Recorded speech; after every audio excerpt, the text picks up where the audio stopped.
নমস্কার, বিভ্রমিষতি চ্যানেলে সকল দর্শক বন্ধুকে জানাই স্বাগত। আমাদের রাঁচি ভ্রমণের আজ পঞ্চম দিন। গতকাল আমরা রাঁচি থেকে অপূর্ব এক যাত্রাপথ পেরিয়ে এসে পৌঁছেছি নেতারহাট। সেই ভিডিও লিংক ডেসক্রিপশনে দিয়ে দিলাম, না দেখে থাকলে দেখে নিতে পারেন। যারা চ্যানেলটি সাবস্ক্রাইব করেননি তাদের চ্যানেলটিকে সাবস্ক্রাইব করে পাশে থাকার অনুরোধ রইল। আর যারা এই চ্যানেলে নতুন সেই সমস্ত দর্শক বন্ধুকেও চ্যানেলটি সাবস্ক্রাইব করার অনুরোধ রইল। নেতারহাট এক কথায় নেচার হাট। পাহাড়ের মাথার ওপর প্রায় সমতলে এর অবস্থান। জঙ্গল, নদী, ঝর্ণা, লেকের এক অপূর্ব সহাবস্থান। গতকাল আমরা কয়েকটি স্পট দেখে নিয়েছি, বাকিগুলো আজ দেখব। কি দেখব দেখাবো তো, চলুন আজকের ভিডিও শুরু করি। হোটেল প্রভাত বিহারের সানরাইজ ভিউ রুম থেকে ব্যালকনির দরজা খুলে সকালবেলা দেখা গেল এরকম দৃশ্য। আকাশ পাতলা মেঘের আস্তরণে ঢাকা ছিল, কিন্তু বেশ কিছুক্ষণ বাদে এসে দেখি সূর্যিমামা মেঘের চাদরের আড়াল থেকে উঁকি দিয়েছেন। সকলকে জানাই সুন্দর সকালের শুভেচ্ছা। বেরোতে হবে 8টায়। হোটেল থেকে চেক আউট করে ঠিক 8টায় বেরিয়ে পড়েছি। আজ সকালের প্রথম গন্তব্য নেতারহাট লেক।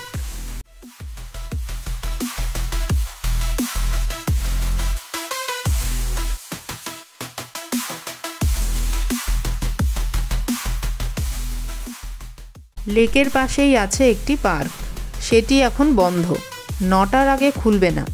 এখানকার রক্ষীকে অনেক অনুনয় বিনয় করেও প্রবেশের অনুমতি পাওয়া গেল না।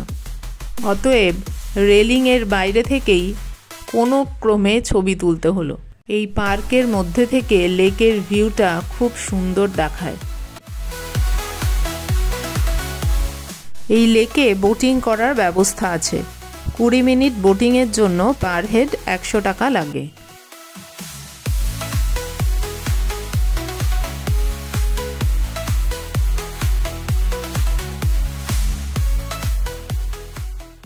রাস্তার পাশে রাতের আলো এখনো নেভেনি।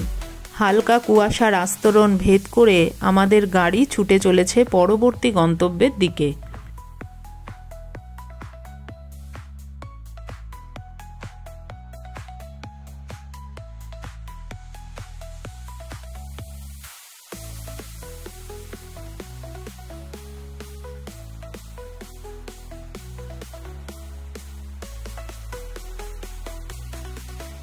শুরু হলো লাল কাঁকুড়ে মাটির রাস্তা। কবির ভাষায় বলি, গ্রাম ছাড়া ওই রাঙা মাটির পথ আমার মন ভুলায় রে। রাস্তার দুপাশে ইউক্যালিপটাস গাছগুলো হাত ধরাধরি করে দাঁড়িয়ে আমাদের স্বাগত জানাচ্ছে। এবার দেখা যাচ্ছে রাস্তার বাম পাশে অনেকটা জায়গা জুড়ে নাশপাতি বাগান। এই বাগানের গেটও তালাবন্ধ, অতএব ভেতরে প্রবেশ করা যাবে না। গাছগুলিও এখন ফাঁকা। জুলাই আগস্ট মাসে গাছ ভরা নাশপাতি দেখতে পাওয়া যায়।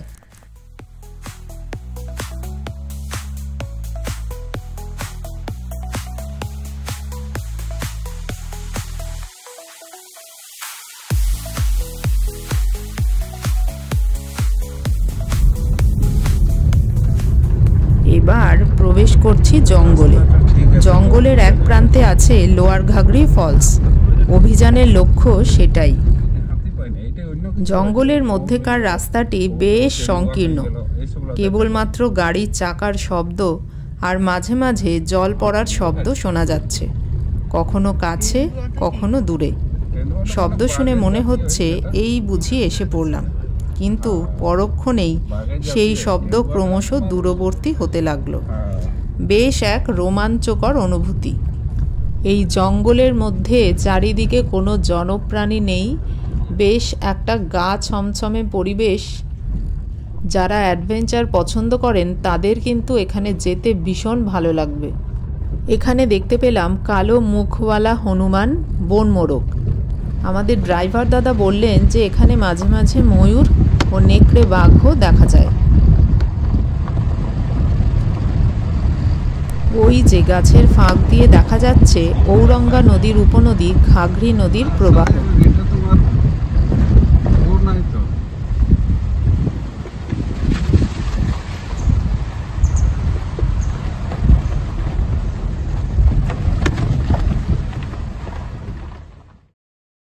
প্রায় 30 মিনিট এমন এক রোমাঞ্চকর পথ পেরিয়ে এসে পৌঁছলাম লোয়ার ঘাগরি ফলসের সামনে।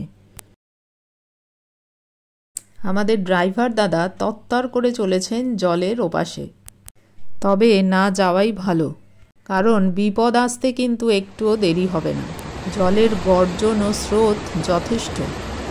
এই যে জলস্রোত ক্রমশ নিচে পড়ছে, আমরা রয়েছি ফলসের উপর দিকে।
ঘাগরি নদীকে ক্যামেরাবন্দি করে খানিকটা সময় কাটিয়ে আমরা চলে এলাম পরের গন্তব্য আপার ঘাগরি ফলস দেখতে।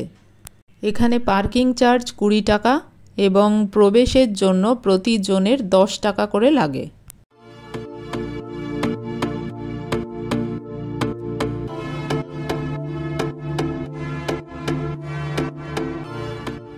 ওই যে দেখা যাচ্ছে ছোট্ট প্রপাত, 3টি ধারায় গড়িয়ে পড়ছে এটি। চারপাশে জঙ্গলের মাঝখানে শব্দ করে জল নিচে পড়ে বয়ে চলেছে আপন ছন্দে।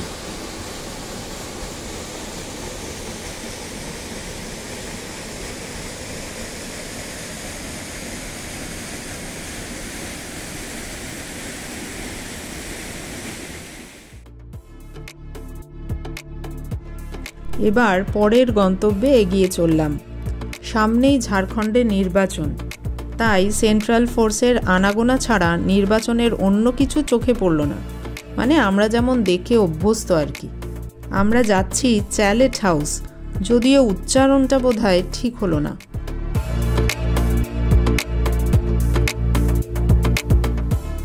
চলার পথ এত সুন্দর, আপনাদের সাথে শেয়ার করা থেকে বিরত থাকতে পারলাম না।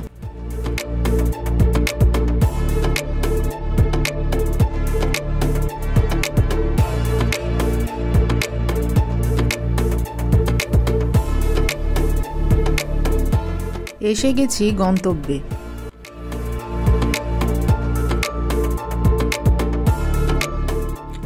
এটি তৎকালীন বিহার ও ওড়িশার লেফটেন্যান্ট গভর্নর স্যার এডওয়ার্ড গেটের সময় নির্মিত হয়েছিল। চ্যালেট বা শ্যালেট হাউস প্রাথমিকভাবে ব্রিটিশ অফিসারদের গ্রীষ্মকালীন ছুটি কাটানোর জন্য ব্যবহৃত হতো। পরবর্তীকালে নেতারহাট আবাসিক বিদ্যালয়ের প্রথম অধ্যক্ষ চার্লস নেপিয়ার এই চ্যালেট হাউস থেকে বিদ্যালয় পরিচালনা করতেন।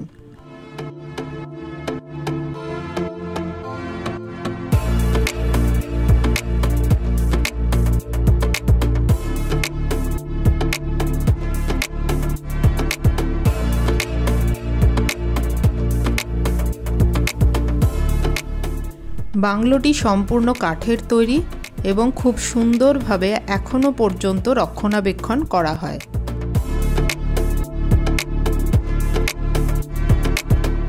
প্রবেশ করলাম বাড়ির ভিতরে। ওপরে ও নিচে সবকটি ঘর বিভিন্ন ছবি ও হাতের কাজ দিয়ে সাজানো।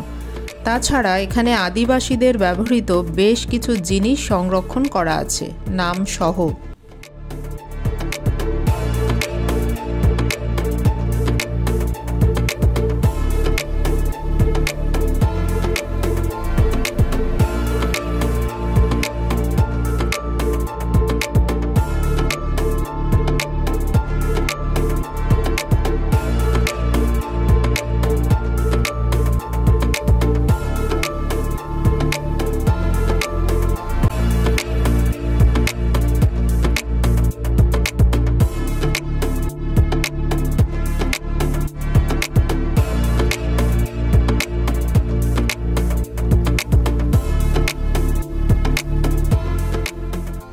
এবার চলে এসেছি নেতারহাট মার্কেটে ব্রেকফাস্ট করার জন্য। গতকাল সন্ধেবেলা বৃষ্টি নামায় দেখাতে পারিনি মার্কেটটা, তবে তখন জমজমাট ছিল। এখন কয়েকটি দোকান ছাড়া প্রায় ফাঁকা, লোকজন নেই বললেই চলে। ব্রেকফাস্ট করে আবার এগিয়ে চলা। এবার গন্তব্য বেতলা। এ পথে যেতে যেতে দেখে নেব 3টি ওয়াটারফল।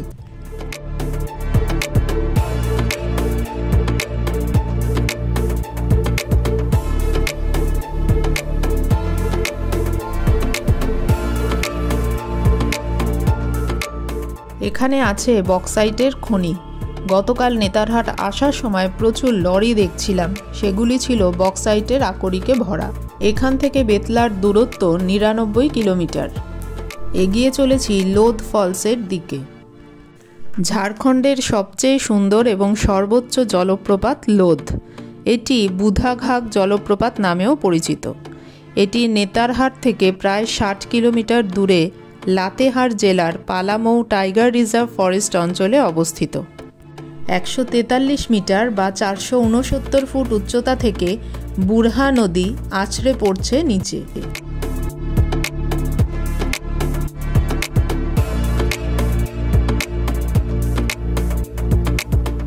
এখানে নাম এন্ট্রি করে প্রবেশ করলাম ভেতরে। আবারও লাল মাটির রাস্তা আর দুপাশে ঘন সবুজ।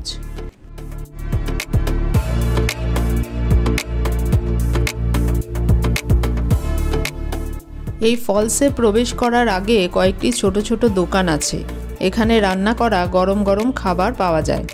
যাওয়ার সময় অর্ডার দিয়ে যেতে হয়, আর ফলস থেকে ফিরে আসার সময় গরম গরম লাঞ্চ পাবেন। এখানের স্পেশালিটি হলো দেশি মুরগির মাংস।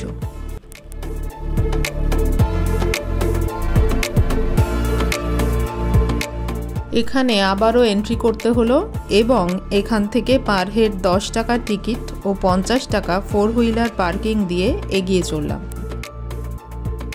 কখনো সিঁড়ি কখনো পায়ে চলা পথ পেরিয়ে পৌঁছতে হবে লোধ ফলসের সামনে। ওই যে দূরে দেখা যাচ্ছে ফলসের প্রবাহ।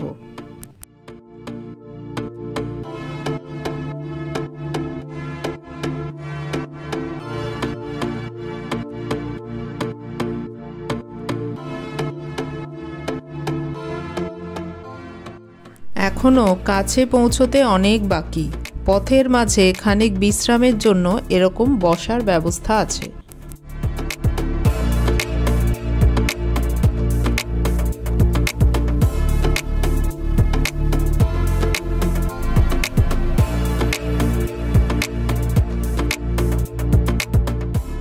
ওই যে দেখা যাচ্ছে দুধ সাদা জলধারা, রয়েছে সাবধান বাণী। এর গভীরতা অনেকটাই বেশি। আছে একটি উপদেশও, বাচ্চোं को दो यही शिक्षा पर्यावरण का करे सुरक्षा। অর্থাৎ পরিবেশ প্রকৃতির সুরক্ষার শিক্ষা বাচ্চাদের দেওয়া উচিত, কারণ তারাই তো ভবিষ্যৎ প্রজন্ম। দীর্ঘ পথ পেরিয়ে অবশেষে এসে গেছি লোধ ফলসের সামনে। এটি দেখার জন্য আছে কাঠের একটি লম্বা ব্রিজ, এই প্রান্ত থেকে ওই প্রান্ত পর্যন্ত। ব্রিজের ওপর থেকেই এই ফলস দেখতে হবে।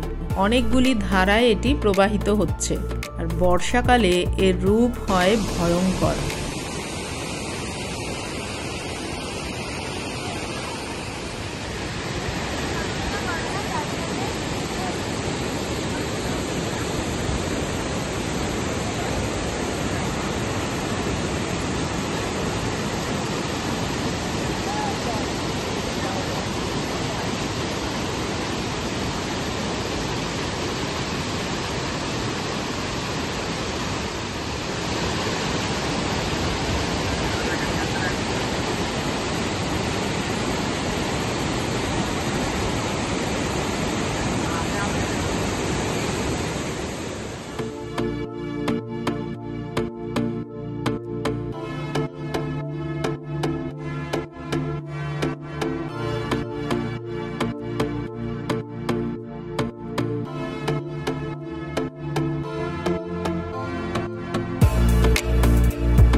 লোধ ফলস দেখে এবার বেতলার পথে এগিয়ে চলা। মাঝে লাঞ্চ সেরে নিয়েছি। কখনো ডাইনে, কখনো বাঁয়ে, আবার কখনো বা সামনে সবুজ পাহাড়কে রেখে এগিয়ে চলেছি। আর কালো রাস্তার দুপাশে ঘন সবুজ অরণ্য তো আছেই।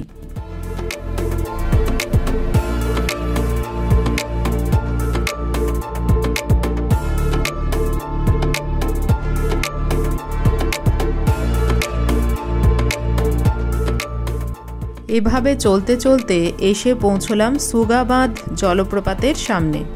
এটি পালামৌ রিজার্ভ ফরেস্টের অন্তর্গত মহুয়াদাঁড় অঞ্চলে অবস্থিত। এখানেও এন্ট্রি করিয়ে ভেতরে যেতে হয়। টিকিট 10 টাকা পার হেড ও 4 হুইলার পার্কিং 50 টাকা। নেতারহাট বেতলা রুটে বেতলা থেকে প্রায় 60 কিলোমিটার দূরে অবস্থিত।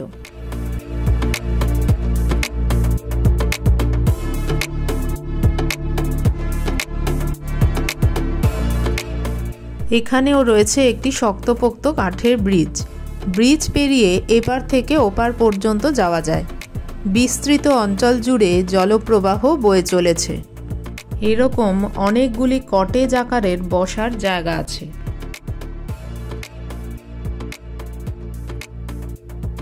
সূর্য পশ্চিমে নামতে শুরু করেছে।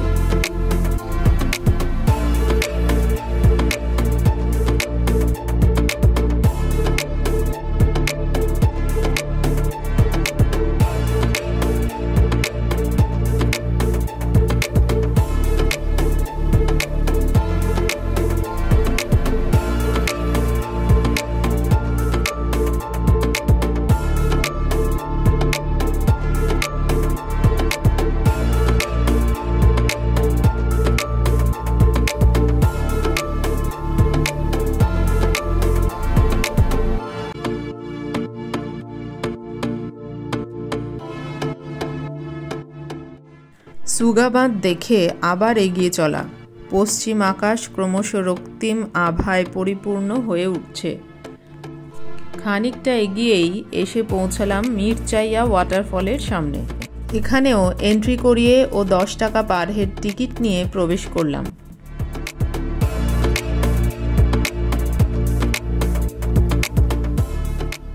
এখানেও আছে ওই একই রকম কাঠের ব্রিজ। এই ডান দিকের সিঁড়িটা দিয়েও পৌঁছে যাওয়া যায় ফলসের সামনে। তবে আমরা ব্রিজের ওপর দিয়েই চললাম। এখানেও একটি ধারায় জলরাশি বিস্তৃত অঞ্চলের ওপর দিয়ে প্রবাহিত হচ্ছে। তবে বর্ষায় জলের পরিমাণ বাড়লে এই দৃশ্য কেমন হয় তা সহজেই অনুমান করা যায়।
এরপর কোয়েল নদীর ওপর দিয়ে নদীকে সঙ্গে নিয়ে পথ চলে গভীর জঙ্গল ভেদ করে এগিয়ে চলা।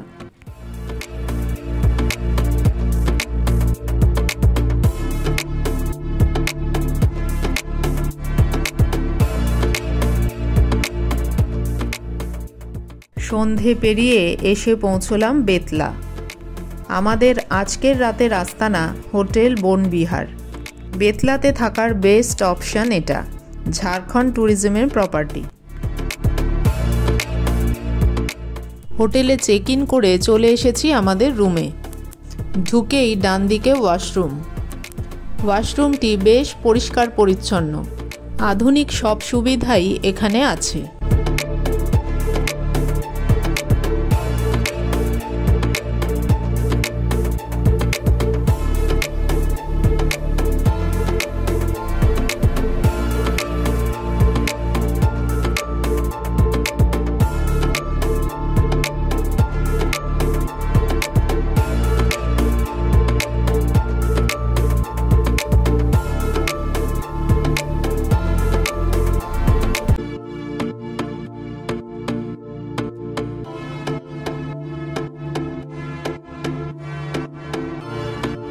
সকালে ফ্রেশ হয়ে হোটেল থেকে চেক আউট করে বেরিয়ে পড়েছি।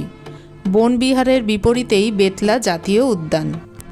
এখানে সকালে এবং বিকালে জিপ সাফারি হয়। এক একটি জিপের জন্য লাগে 1700 টাকা। আমরা জঙ্গল সাফারি করব না, তাই আশপাশটা একটু ঘুরে দেখে বেরিয়ে যাব।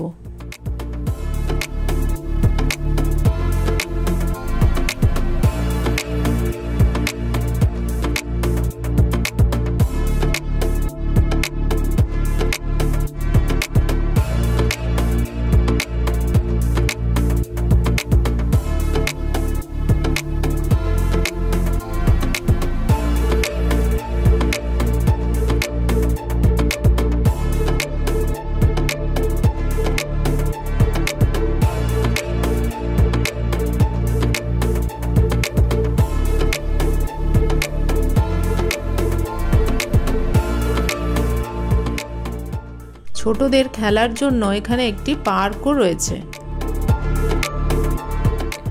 এরপর আমরা চলে এলাম পালামৌ ফোর্টের ধ্বংসাবশেষ দেখতে। এটি বেতলা জাতীয় উদ্যান থেকে মাত্র 3 কিলোমিটার দূরে। এই দুর্গটির 3 দিকে প্রতিরক্ষা এবং 3টি প্রধান ফটক ছিল। চেরো রাজবংশের আদিবাসী রাজা মেদিনী রায় এই নতুন দুর্গটি তৈরি করিয়েছিলেন, যার ধ্বংসাবশেষ আমরা দেখছি।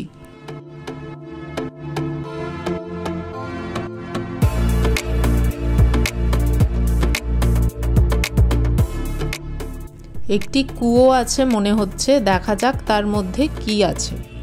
কৌতূহলবশত ভেতরে কি আছে দেখতে গিয়ে দেখা গেল পর্যটকদের ফেলে যাওয়া প্লাস্টিকের বোতলে এটি পরিপূর্ণ। এছাড়াও এখানে যত্রতত্র পড়ে রয়েছে প্লাস্টিকের বোতল, বিভিন্ন প্লাস্টিকের প্যাকেট ইত্যাদি। আমরা কি পারি না এগুলোকে নির্দিষ্ট জায়গায় ফেলতে? এইটি মনে হচ্ছে একটি প্রধান ফটক ছিল।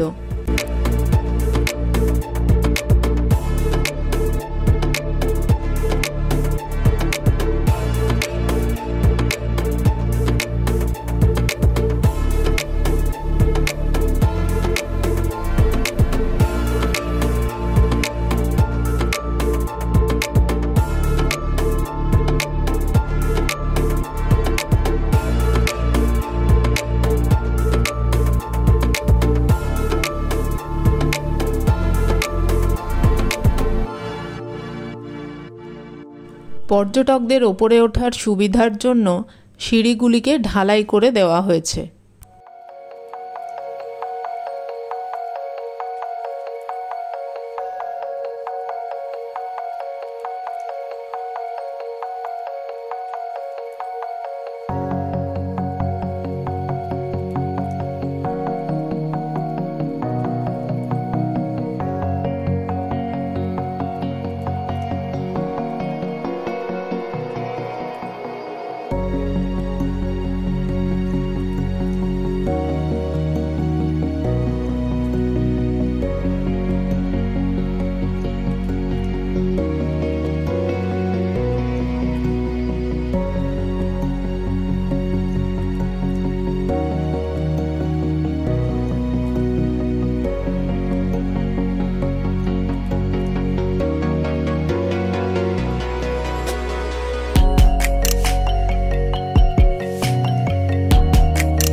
এরপর চলে এলাম কেচকি সঙ্গমে। এখানে পার্কিং বোধহয় 50 টাকা, ঠিক খেয়াল নেই, আর টিকিট পার হেড 10 টাকা, 12 বছরের ঊর্ধ্বে। কোয়েল নদী আর ঔরঙ্গা নদীর মিলনস্থল এটি।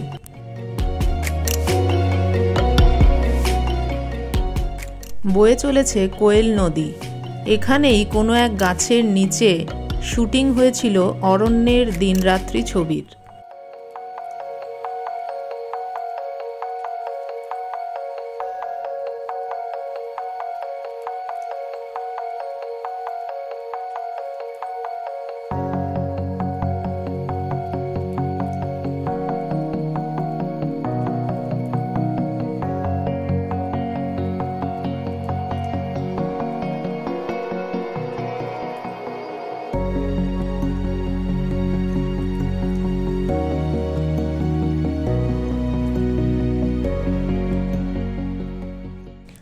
এবার রাঁচি ফিরে দেখে নিলাম রাঁচির বিধানসভা, যদিও দূর থেকে।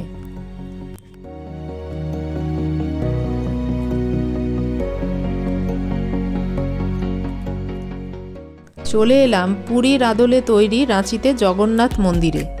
এখানে বিগ্রহের ছবি তোলা নিষেধ, আর এই মন্দিরের ওপর থেকে সমগ্র রাঁচি শহরের বার্ড আই ভিউ পাওয়া যায়। এই ভিডিওতে অনেকগুলো জায়গা দেখলেন, কার কোনটা ভালো লেগেছে আমাকে কমেন্ট করে জানাবেন। কিন্তু এবারের ভ্রমণ কাহিনী এ পর্যন্তই। রাতের ক্রিয়াযোগা এক্সপ্রেসে কলকাতা ফিরব।